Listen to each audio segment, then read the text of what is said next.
ఆయన హాయ్. మీ పేరేనా హరిబాబు. అన్న ఇప్పుడు మనకి రేపు ఆగస్ట్ 15 ఉంది. అసలు ఆగస్ట్ 15 అంటే ఏంది, జనవరి 26 అంటే ఏందన్న? ఆగస్ట్ 15 అంటే ఇండిపెండెన్స్ డే, జనవరి 26 రిపబ్లిక్ డే. అంటే ఈ రెండింటి మధ్యలో తేడా ఏందన్న? రెండింటికి జెండా ఎగరేస్తారు, రెండింటికి ఫెస్టివల్స్ చేసుకుంటాం కదా. ఇప్పుడు రిపబ్లిక్ డే అంటే అప్పుడు రాజ్యాంగాన్ని మనం ఇచ్చేసిన రోజు. నెక్స్ట్ ఇండిపెండెన్స్ డే ఏంటంటే మనకి స్వాతంత్రం వచ్చిన రోజు. యాక్చువల్గా ఏంటంటే ఈ స్వాతంత్రం రావడానికి చాలామంది మహోన్నత వీర్ సావర్కర్ అని, లేదంటే గాంధీజీ, నెహ్రూ వీళ్ళందరూ కష్టపడితే వచ్చింది. ఓకే.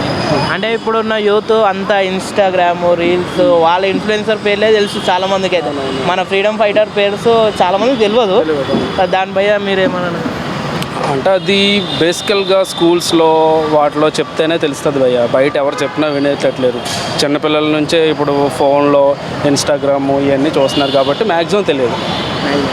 ఇప్పుడు మనకి స్వాతంత్రం వచ్చి 79 years అవుతుంది. అంటే స్వాతంత్రము వచ్చింది కంప్లీట్గా మనము తీసుకున్నాం. మీ ఏం చేంజెస్ కనవంటే మీకు? చేంజెస్ ఏమున్నాయి? చేంజెస్ అంటే ఇప్పుడు వాళ్ళు తెచ్చింది ఒక మోటివ్తో తెచ్చారు.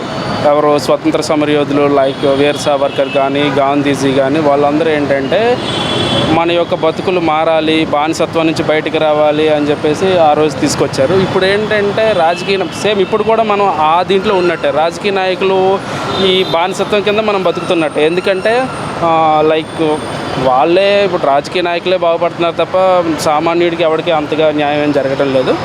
స్వతంత్రం తెచ్చిన మోటివ్ మాత్రం డిఫరెంట్ అది. ఎందుకంటే చాలామంది వాళ్ళ జీవితాలను ఇప్పుడు స్వతంత్ర వీర్ సావర్కర్ అని ఉంటాడు. 2 సార్లు కఠిన కారాగార శిక్ష అనుభవించిన వ్యక్తి ఆయన. కఠిన కారాగార శిక్ష అంటే 14 సంవత్సరాలు అండమాన్ నికోబార్ దీవుల్లో ఉన్న వ్యక్తి అనమాట. అలాంటి మంది చాలామంది ప్రాణాలు త్యాగం చేసి వచ్చిన తర్వాత మన రాజకీయ నాయకులు అంతగా ఏం లేదు. ఓకే, థ్యాంక్ యూ అన్న. హ్యాపీ ఇండిపెండెన్స్ డే అన్న. Thank you. జై హింద్.